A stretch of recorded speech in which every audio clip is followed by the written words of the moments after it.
মানে আমি খালি উঠেছি ওর পাশ থেকে আর এরকম উল্টালো, ওই দেখো ঘুমের ঘোরে এখন চলে আসে। একটু কিন্তু আওয়াজ করিনি, আমি খেতে যাচ্ছিলাম না, কোল থেকে নামিয়েছি, নামিয়ে শুয়েছে, আর আমি বেরোতে যাচ্ছিলাম, বেরোতে দেখে উঠে গেল রুম থেকে। এরকম ভাবেই না এখন হামাগুড়ি দিয়ে চলে আসে না, তাই ভীষণ ভয় লাগে। ও যখনই ঘুমায় সামনে একদম থাকতে হয়, কারণ কানতে কানতে হামাগুড়ি দিয়েছে, দেখুক আমাকে আর না দেখুক হামাগুড়ি দিয়ে চলে আসে ভটভট করে। আর বলো মানে সেদিনও এই খাট থেকে পড়তে পড়তে বেঁচেছে।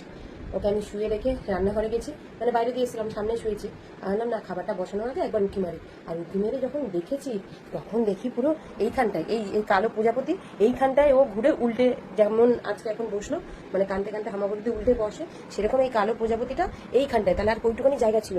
আমি গেটটা খুলে যখন ওকে দেখলাম না, একদম পুরো পিলা চমকে গেছিল। মানে আমি যদি খাবারটা ধুতাম বা গ্যাস জ্বালিয়ে বসিয়ে তারপরে আসতাম, ততক্ষণ হয়তো বাচ্চা আমার পড়ে যেত। এতক্ষণ বসেছিলাম, যে কোল থেকে নামালাম এই যে উঠে পড়লো।